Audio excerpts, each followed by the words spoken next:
তো hello everyone, নিয়ে চলে এলাম আরও একটি নতুন ভিডিও। তো আজকে আমরা যাচ্ছি পাঁচমুড়া। কী করতে যাচ্ছি সেটা তোমরা দেখতেই পাবে। তো আজ আমরা পাঁচমুড়া যাচ্ছিলাম একটি ব্যাট কিনতে আমার জন্যে, কিন্তু সেখানে গিয়ে এমন একটি ঘটনা ঘটে গেল যেটি কোনো বলার মতো নয়। তো আমরা সোজা সোজা চলে গেলাম দোকানের দিকে, এবং এই মন্দিরটি পেরিয়ে সেই দোকানটি। তো তোমরা মন্দিরটি দেখতেই পাচ্ছ, এটি হচ্ছে পাঁচমুড়ার ত্রিধারা মন্দির। তারপর বাইকে তেল ভরে আবার চললাম দোকানের দিকে। দোকান তখন বন্ধ, খুবই খারাপ লাগলো। তাই আসার পথে মন্দিরটির ভিতরে একবার ঢুকে ঘুরে নিলাম।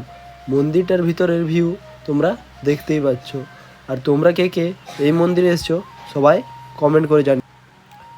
তো মন্দিরের ভিতরের দৃশ্য তোমরা দেখতেই পাচ্ছ। আর এই মন্দিরের পাশাপাশি যাদের বাড়ি তারা অবশ্যই কমেন্টে জানিও। দেখা হচ্ছে পরের কোনো ভিডিওতে।